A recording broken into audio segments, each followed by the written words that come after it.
Hello, I am Scott Herbst, founder of Six Flex Training and Consulting, and you are listening to or watching The Flex, a show where we have conversations with people who are expressing leadership with the intention that it open up access to you expressing yours. Really excited to have Katie Cappelen here today. Katie is the project manager for You Can Employ, and they're a nonprofit that's under the bigger umbrella of L's for Autism. And what You Can Employ does is assists organizations in doing the work to become a really inclusive and great place for people with autism to work. So as usual, I'm gonna let you hear Katie's story from Katie and keep the introduction short. So Katie, welcome. Thanks Hi, for being Scott. here. Hi, Scott. Thank you guys for having me. Thank you to everyone listening. I'm really happy to be here to share my story and to get to know a little bit more about you. Um, awesome. Well, cool. Thanks for being here. And where I always start, I'm really interested in the question of, describe using the details you would say are important. What led you into this position of leadership where this larger organization trusts you to guide and shepherd You Can Employ? Thanks. Yeah, I think it's been a very unconventional path, I'd say. I definitely did not expect to end up here, but I'm really grateful that I did. I think that given the fact that I'm a teacher's kid and I was always taught to really value my studies and really work hard in school, I went to college at Florida State University, got my bachelor's and master's degrees in sports management, did graduate with my bachelor's right in the heat of COVID. So that kind of changed. Hey, you know what? I got to think a bit outside the box. I don't think any of these sports teams are really dying to hire right now, and that's fine. And so, I what can I um do? I Yeah, think I told you offline, my cousin got laid off from the Spurs during COVID. yeah, yeah. Yeah. I mean, even think of the entry level jobs like ticket sales. Nobody's showing up. Nobody's there. So we're doing Yeah, virtual exactly. games. So how is that going to really turn into a career? Unfortunately, I did think COVID was going to be a short stint. As we know now, that really wasn't the case. And so kind of had to learn to pivot. And so I moved back home for a year. My parents gave me a year after grad school to make sure that I was getting my feet on the ground and feeling like I was saving some money. And so I worked I was a pro shop manager at a country club in Vero Beach, Florida, my hometown, for about a year, and liked it, but definitely wasn't my passion. It wasn't where I Yeah. wanted to spend my sports career. I mean, I also don't want to live back in my hometown right after college. Not that there's anything wrong with that, but I had a little bit of bigger dreams. And so I had someone take me under their wing in recruiting. Recruiting was huge during that time. It was booming, good way to make money. You could do it virtually if you had to. People were job hopping a lot. That's when we definitely saw a lot of job hopping and making sure Yeah. that people were making the money or leaving if the company wasn't letting them work remote and all those different accommodations, I'd say, that people were expecting during the COVID era. And so I took it on. I enjoyed it. It definitely, once again, wasn't the sports passion that I was really going for. But you know what, was like, this is good money. It's a good way to get my foot in the door with a very booming industry. And so I'm really grateful for my time there. So I was doing that for about a year and then ended up doing a fully remote job, which was great. It allowed me to move, spread my wings, not have to be in my hometown, which I appreciated at the age of 23. And so I moved to Stuart, Florida, a little bit further down the coast, and ultimately now in Jupiter, Florida, which I love. But I did not love the recruiting. All power to all the recruiters out there. I think you guys are doing a great job, but wasn't for me. I was really missing the passion that I always loved in sports, and that's what I went to school for. I never really wavered in that. And so, how can I find that passion in my day to day job like I used to? And when I was at FSU, I had the amazing opportunity to play sports with individuals with special needs, whether it was cerebral palsy, Down syndrome, autism, basically across the board, all age groups. I did it for volunteer hours for my degree, but I ended up really loving it. And I stuck with it for the 5 years I was there with the Florida Disabled Outdoors Association. And so I knew that I kind of had that, and that even on my bad days at school, where you were like, what am I doing here? I still love to do that volunteer every week. And so I reached out to Else for Autism here in Jupiter and was like, hey, would you guys want more volunteers with your after hour recreation things that are going on, like tennis? They do tennis, golf, all the different recreation programs that they offer here now. And so they're like, yeah, honestly, we'd love to meet you honestly in person. Just come on down. And so I came and visited the campus, and we hit it off pretty much right off the bat. And they had this really unique program that they were building out called You Can Employ that they hadn't really found the right fit for. They wanted someone with a sports background. They wanted someone who could recruit and actually talk to corporations instead of just being a clinician who really has the heart for autism. And then they wanted someone that was comfortable traveling and really meeting with large corporations. And so I went into 2 interviews, kind of did my pitch and did my presentation on who I think that we could attract to bring in more corporations that could be autism inclusive, and got hired about a month later. And so I think, like I said, I had a job at the time. It wasn't really something that I necessarily needed, but I really took a jump and realized, hey, this might not be what I was originally envisioning, but it's something that I think has worked out really well. I've been here 2.5 years, and it's been great. I'm on the emerging leaders group now, so I will be a part of the leadership team once people decide to transition to retirement in the next 5 years or so. And so I think it's exciting. I think it's been great. I understand that a lot of people I work with are clinicians, and so it was daunting at times to be maybe the one with the least amount of knowledge in a room about autism. But my two and a half Yeah. years here, people have definitely, gosh, they've been amazing. They've taken me under their wing. They've trusted my expertise and learned from me as well. And I've been able to learn everything there is to know about autism because of that. And so that's definitely been the whole passion element that I was really missing before. Yeah. Hey, will you talk a little bit about just one thing you said uh, just now Mm-hmm. was that it was a little daunting to be the person in the room who wasn't as familiar with I mean, you said with autism, but Yeah. like wasn't a clinician. But I know that's something that leaders deal with. They, anytime someone goes into somewhere new and takes on leadership, I think that there's something that they don't know. um I'm thinking back when I was a professor. I um I raised my hand to be elected, put my hat in the ring to be elected to faculty council chair, and I was very new to the school, Mm-hmm. and there was just a lot I didn't know that worked. And I know that people who are even elevated within a company into BCBA, like a board certified Mm-hmm. behavior Yeah. analyst role, are now they're going to be in meetings that they Yeah. weren't in Yeah. before, and they're going to see aspects of the company that they didn't know. Um, how did you deal with that? What did you learn from that? How did you approach, I guess, confronting not knowing, um, and while being expected to lead? Yeah. I think in the first 6 to 8 months, I did a really good job of being a sponge. Luckily, I do like to be a sponge. I like to kind of learn the new things and make sure that I'm learning new things along the way too. I definitely did not come in acting like I was a know-it-all in any way. But I think being that sponge for 6 to 8 months, putting my head down and making sure that I understood what was going on, sitting on a bunch of other departments meetings, whether it was EIBI, early intervention, with this, which is the little kiddos that are, a lot of them are non-speaking or non-verbal, and they're really trying to get that diagnosis so that they can kind of grow as they age, and they can also learn how to best work around their autism diagnoses, and obviously working with parents, and that's a whole nother world.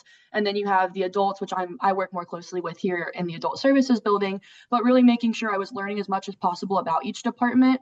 Also, me being one of the only ones on the faculty that really travels nationally and internationally, I wanted to make sure that I would be able to speak on everything. I don't want to just go somewhere and only be able to talk about You Can Employ, because that definitely would not do else for autism the justice it deserves. Especially, I mean, you talk to corporations about how their nephew's autistic or how they think their daughter might be autistic or on the spectrum. And so you have to be able to say, hey, we have these services available as well. You'd have to come to Palm Beach County or West Palm or Jupiter, but hey, we'd love to take you in and kind of learn how we can help you across the board, rather than it me just being, hey, let me get a hold of your corporation and see what we can do to be more inclusive.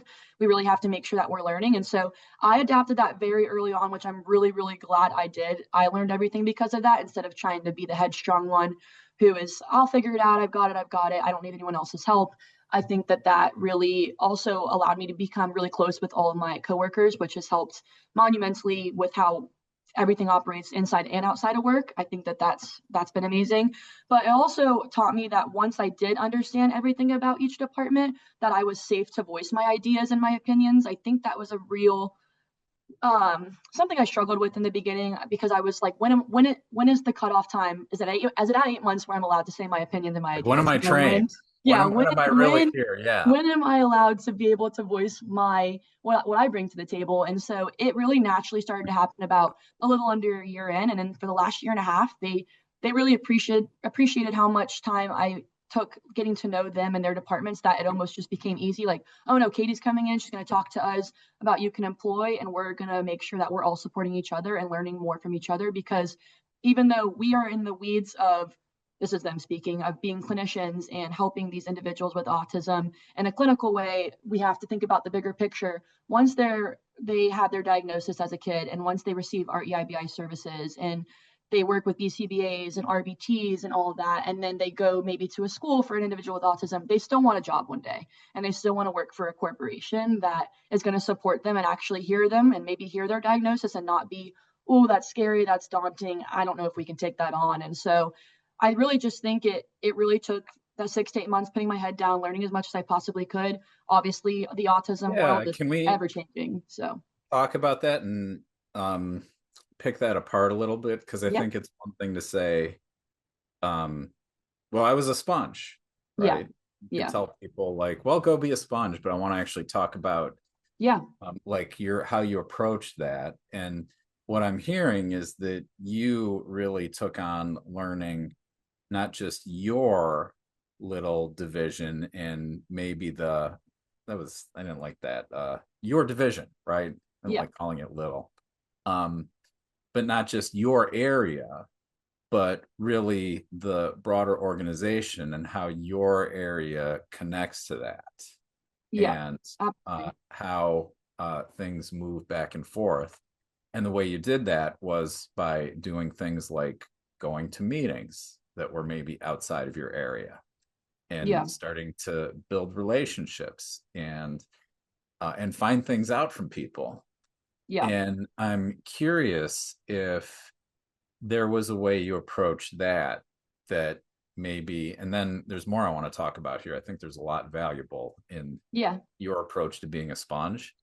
But starting there, um, do you have any advice or insight into what really worked for you in showing up for a meeting that maybe you weren't expected at, yeah, yeah, and also honoring that things like um, people can get kind of territorial, yeah, uh, right? Like how did you approach that in a way that really, because another thing I heard is that however you approached it, it really did help you build relationships in the organization.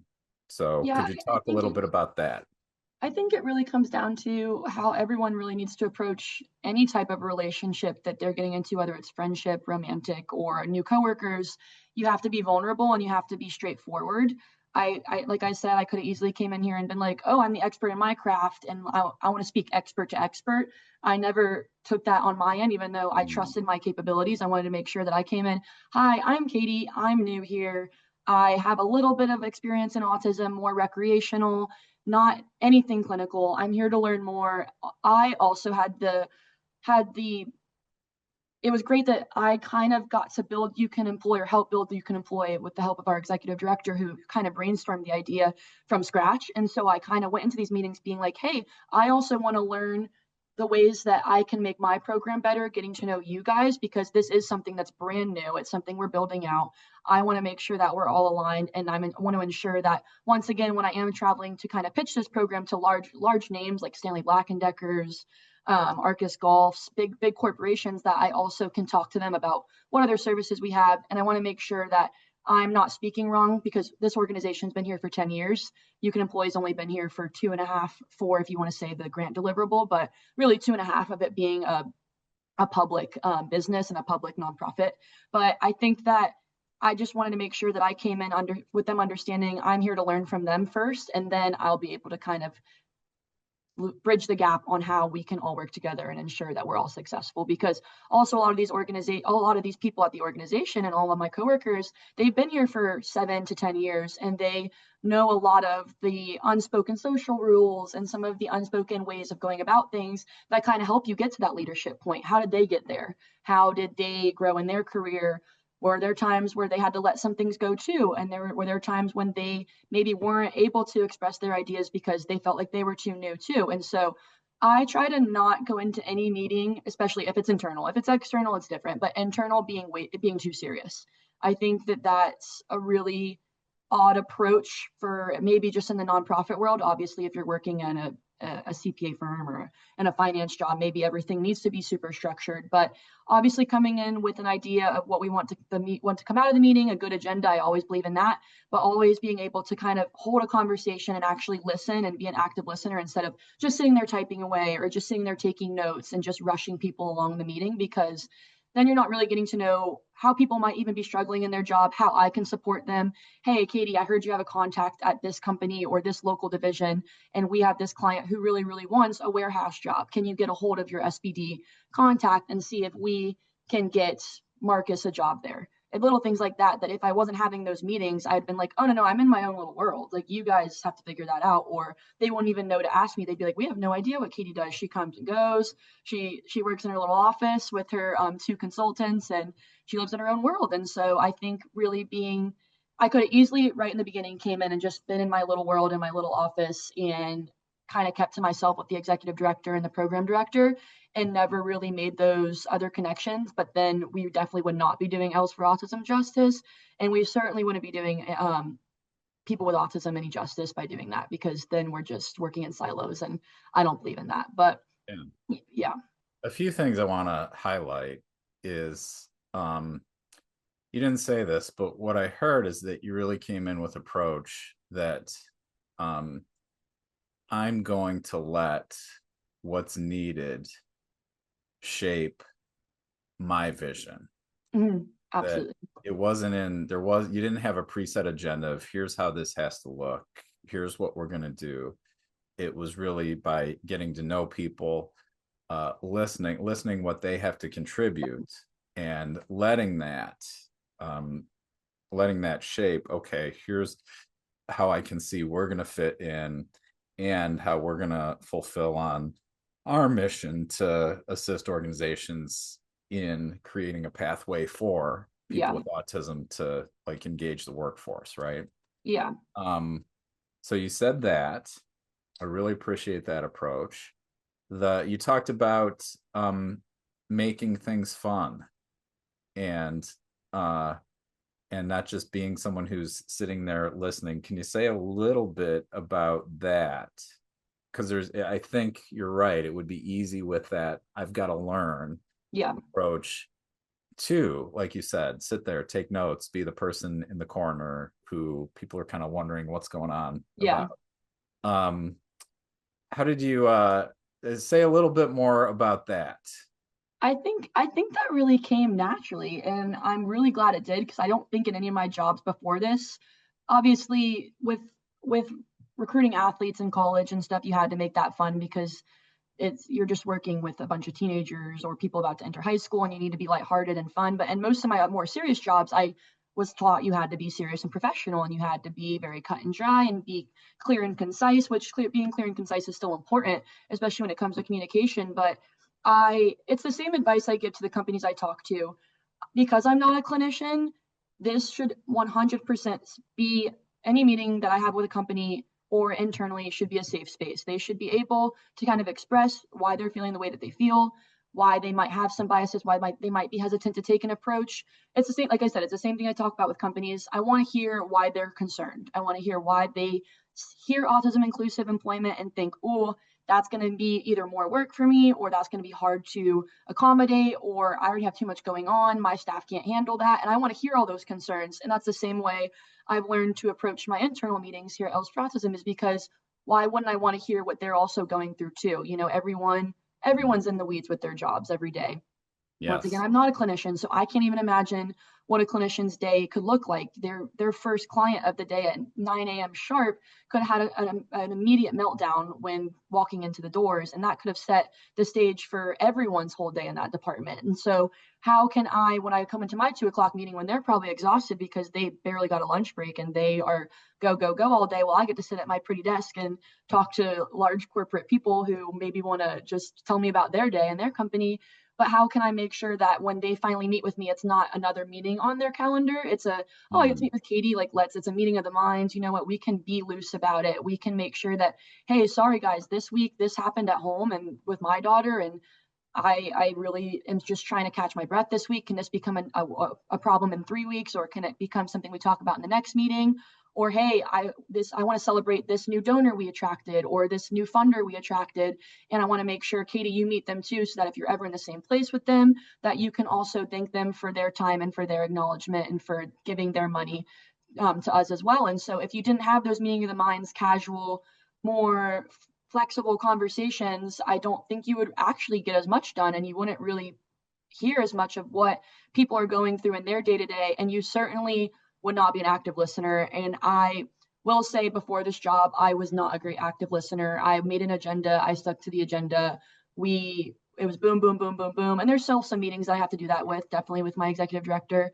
We want to get things done in the hour that she has to meet, and we run through the agenda, and that's great. But with some other coworkers or some fellow emerging leaders, I think it's really important, because how else am I supposed to become a leader that can help protect their programs and their areas as well, if I don't know what their day to day really truly looks like, and not the sugar coated version of it of, hey, everything's fine and dandy, every day is great, I love the clients, I love the people, we love the customers, when it's just it's everyone's just in the weeds and doing their best every day. And same with the corporations I talk to. I feel like some of them get a bad rep, but talking to CEOs of large companies or COOs or even the vice president of HR, I can't even imagine the amount of employees they're juggling in a day, that of course they want to help people with autism. Of course they want that to be their main focus, but Yeah. can we expect that every day? No. So, So, actually, I want to challenge you a little bit, yeah, because what you shared, I didn't hear necessarily a lot of fun in it. But what I heard was that you really bring an appreciation that people are dealing with more than you can just see when they show up for the meeting. absolutely. And it sounds like you take the time to get related on some level and find out what's going on with people, so that whatever it is you're trying to accomplish can like actually works for them, given everything else they're dealing with, right? Yeah. That's something I think pretty profound, is that you had to learn to be an active listener, and Yeah. you had to learn to do that. And I do appreciate that's a skill. And I'm curious, two things. What had you wake up and realize, oh, this is something I need to work on? And um because I also think everyone thinks they're a great listener. Yeah, of course. Like everyone says that. When I was single, I'd look on dating Yeah. profiles, and every dating profile says I'm a great listener, right? Yeah. And I'm like, if everyone was a great listener, we'd have peace on this planet. Yeah, of course. Okay, right? So I don't think everyone who thinks they're a great listener is a great listener. Um, and you've got some evidence that you are, in that you can see your own growth, Yeah. and and you've built effective relationships, right? Yeah. Like, I think that's probably a good indicator you're onto something. So again, curious, can you say what had you realized, oh, this is something I've got to work on? Yeah. And then what you can offer in terms of, well, how do you work on that, and how do you know you're making progress? Yeah. Yeah. I think, well, I know that it was definitely the first instance of it was just realizing that instead of listening, and I think it took an activity that we did at one staff meeting when I first started that made me realize how bad I actually was at it, was because instead of being the sponge that I was trying to be, I was almost so excited to just put that next word in and to really kind of have my thought on it, or just ask the follow up question, instead of maybe being okay with the discomfort and a little bit of silence in between questions, or a little bit of silence in between responses. Or I had someone, and he was an old coworker, really point out the fact that I was really good about every time I came into a room or even talking to the clients. I think the clientele has definitely helped with this, because they're around our building all day, every day, and you have to be an active listener with them, because they mostly don't care otherwise. They're going to tell you what they want to say, and they're going Yeah. to they're going to they're going to or verbalize it in some way or not even verbalize it in some way, whether it's on their AAC device or straight to you. And so they said I was really good every single time I walked in a room, and I didn't notice I did this. I would say, "Hey, how are you?" But I wouldn't pause between "Hey" and "How are you?" It was always, "Hey, how are you?" And I wanted to actually hear how people were doing, and I still do that to this day. It's definitely a trait of mine, which I don't think is a negative trait, but it was like I was just doing it to get a response and not actually listen to how that person was actually doing. And so Yeah. with him pointing it out, he was a close coworker of mine, so I took it. He wasn't saying it negatively, but it made me kind of think about it more. And then I realized in that activity we did around the same time that I did care what people thought, but I wasn't taking the time to actually let them respond. I was just already on to the next thing. And Mm. I don't think there's anything wrong with that. I think a lot of people do it. And I just because I say I've become a better active listener does not mean I'm an expert.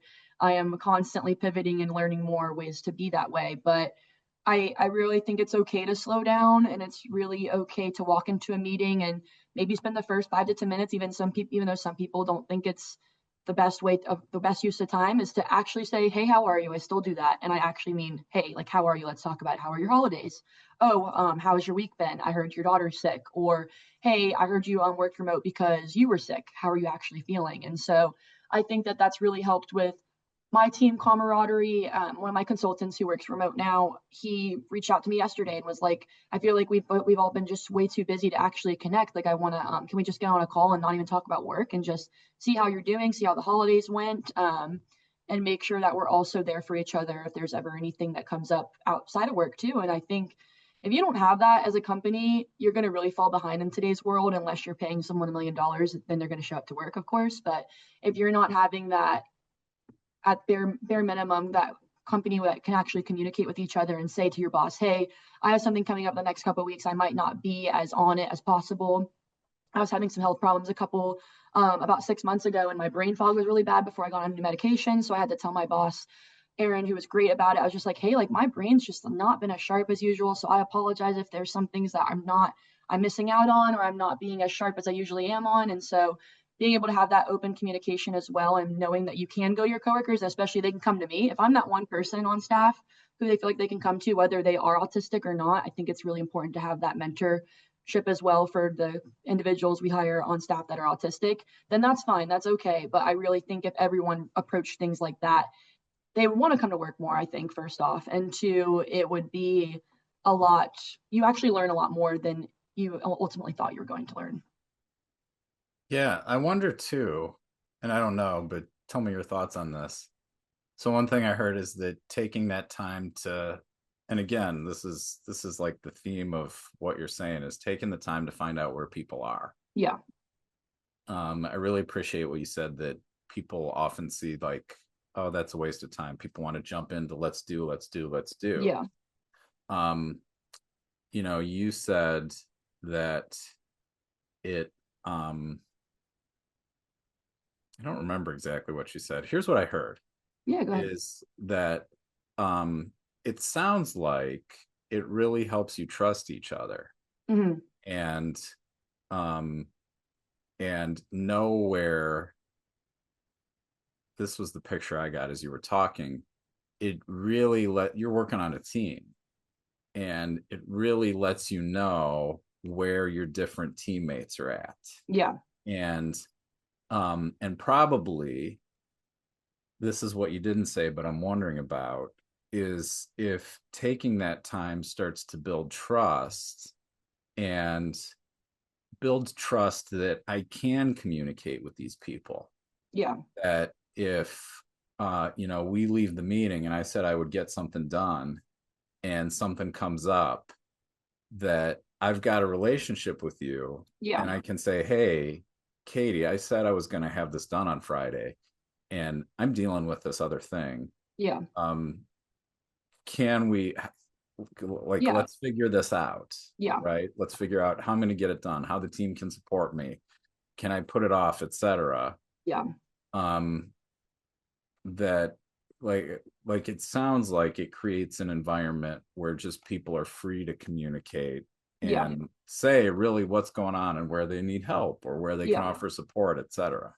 And I think it also was interesting when working with these companies and talking to them and training them and trying to consult with them on how to best work with some of their adults with autism that they know I've already disclosed to them, and they know are openly autistic, and they want the accommodations, and they express that they need support in these areas. We're so willing to ask more questions. We're willing to be more patient with them, and we're willing to make sure that we are accommodating them in all these ways. But why are we not doing that for all of our staff?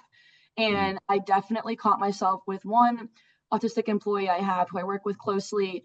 They really preferred a certain type of communication. They don't like random phone calls, which we can't always avoid in a workplace, of course, but they'd rather teams. Reach out with the teams first, reach out with the teams first and see if they're available, see if they can take the call. And they work on campus here, so it's not like they're remote.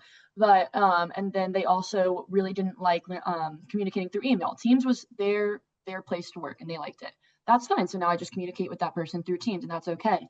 But now however long I've been meeting with him, about 2 years now, probably, I now always ask a lot more questions to see how they are that day, or what they can handle, or, hey, how long will this take you? And before that, I think I would do more demands than actually asking. I would tell my consultants, hey, have this done by the next time we meet in 2 weeks. But I don't know what else they have going on, to be completely transparent. And so they don't work in house with me, so I can't just check in on them. And so I now ask, hey, how long will that take you? And I think that that's a very easy way of just helping with the communication as well, because it's, hey, I hear you, or you don't even have to tell me. I mean, some people especially with autism, don't want to tell me their social stuff. They don't like the social relationships. So, hey, I don't know what you have going on. Is this going to take you 3 days, 5 days, 2 weeks? Is it going to take till the end of the month? Is it something that we need to put in a 6-month plan? And I try to make sure that they know that it's completely okay to tell me the actual answer for that, and that there's no pressure. Also, I tell them, hey, that's their area of expertise. I don't know much about what they do, and that's fine. They're the expert in their craft. So I don't know how long a task like that can take. And so instead of coming into those meetings and coming with that big boss personality, I try to be like, hey, like, so good to see you. Once again, how are you? How are your holidays? How's your week going? We have a couple of things on the to-do list. Let's kind of prioritize which ones you think could be the easiest to complete, and then we can go from there. But it's really okay if you can't make a deadline. If it becomes a constant thing, then we need to talk about the communication again. Instead of being like, oh, we need disciplinary action, let's instead be like, okay, let's once again bring up that point of communication. Hey, you can communicate with me if it's going to take you longer. It's really okay. I'd almost rather know in the beginning and you deliver it early than it become a delayed thing. But why was I only doing that with the autistic employee and not doing that with everyone? It's everyone should be able to get that same patience, especially because we don't know what everyone's going through. And so I think that that's now the way I try to lead any type of direction or any type of ongoing projects I have with other departments, whether I'm their superior or not, and just ensuring, hey, tell me if this is going to be a lot. I mean, I don't know. I can bust out an e-course and create an e-course on an LMS in 2 weeks, but you're a clinician who's booked with clients all day, so that might take you, or you might have to be doing that after hours. I don't want you to do that. And so things like that, and just making sure that there's open lines of communication, not only helps someone with autism, like we always say to the companies, but definitely helps everyone. And if it weren't for the clientele, I don't think I would have really seen that and experienced that. And can you say a little bit about how you developed this capacity to listen and be adaptable and flexible to who's in front of you?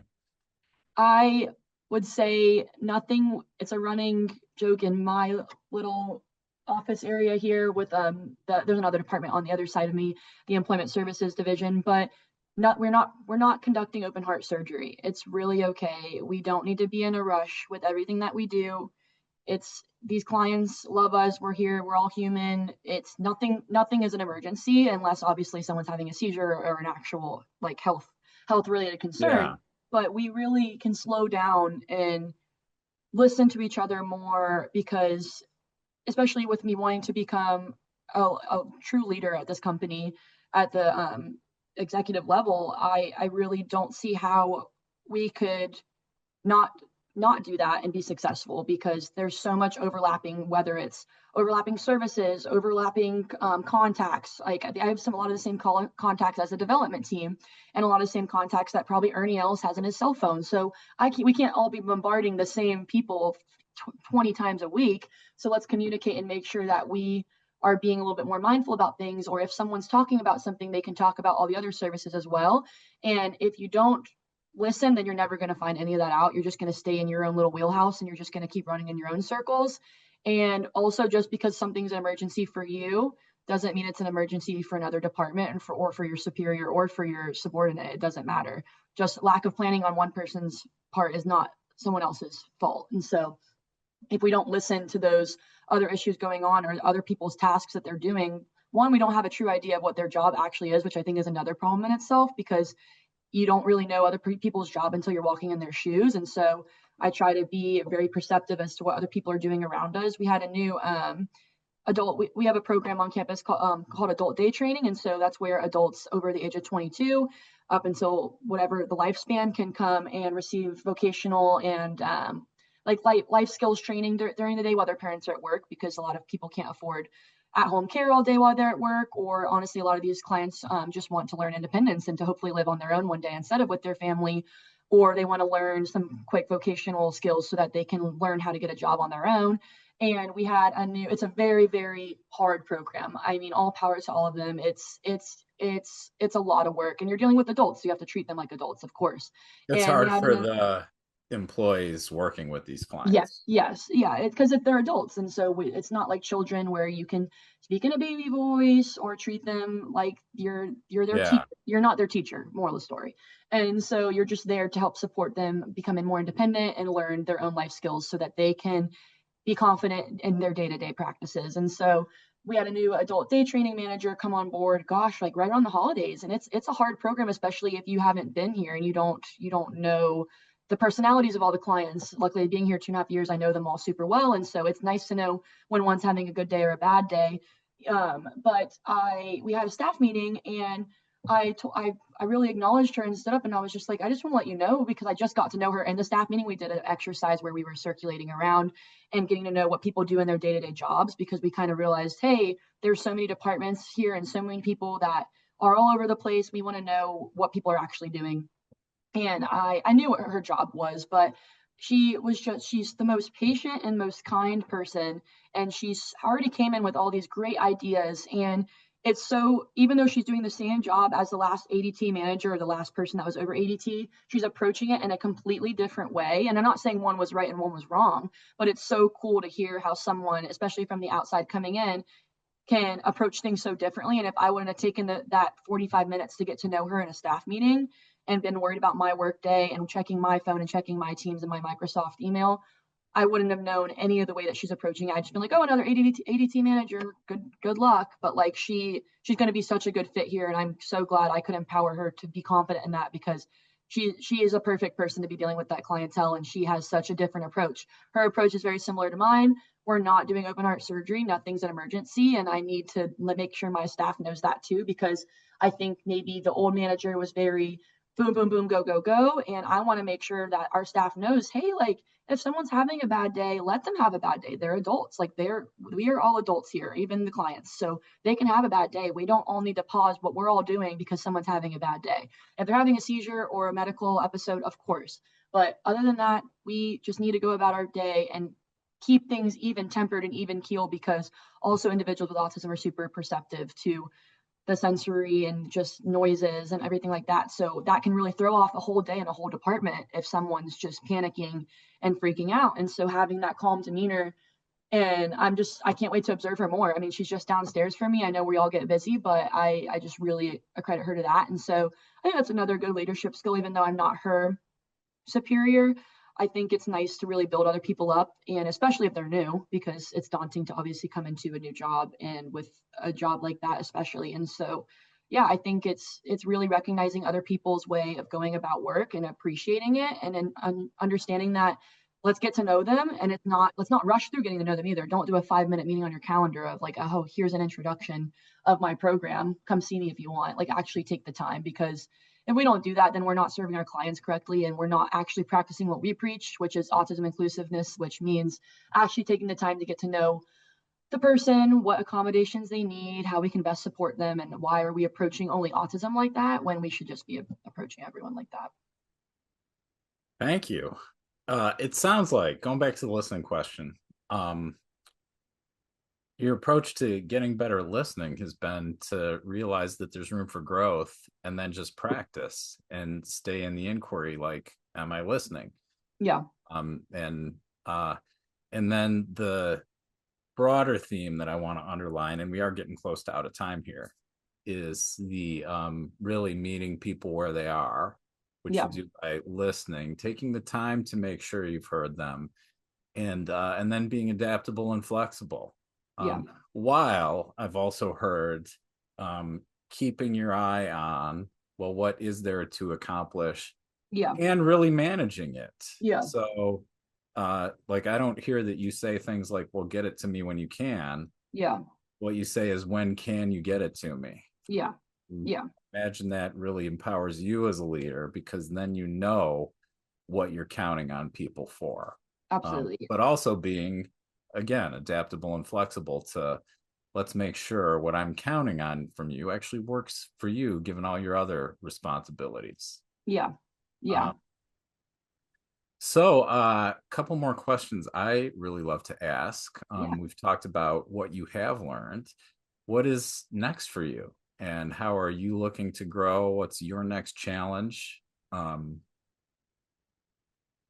I would say my strong suit is probably not financials. Not in my personal life. I can balance my checkbook, but as far as thinking, if I am going to be an emerging leader and continue to emerge as a leader here in the next 5 years, it's going to be a little difficult for me to come up with a 5 year financial plan. That's not my strong suit. Luckily, we have a CFO for that, so it's not anything I need to learn ASAP, but something that I'm putting on my radar that I want to learn a little bit more about is obviously being able to budget outside of just my program. Obviously, with us being a nonprofit, we're very dependent on funding and grantors and donors and all of that. And so, how can we ensure that, one, I'm attracting the people that can actually pay to support us and growing in the next 5 years? Because I'm probably going to become more of a leader within the next 5 years. So it needs to be something I'm thinking ahead on instead of just, oh, well, we'll get to that in Q3. It needs to be something that I'm thinking of now. And then also ensuring that I'm also learning from the experts here that are very good at that before they retire, or before they one day are just like, oh, yeah, I'm retiring in 3 weeks. Like, it's been great.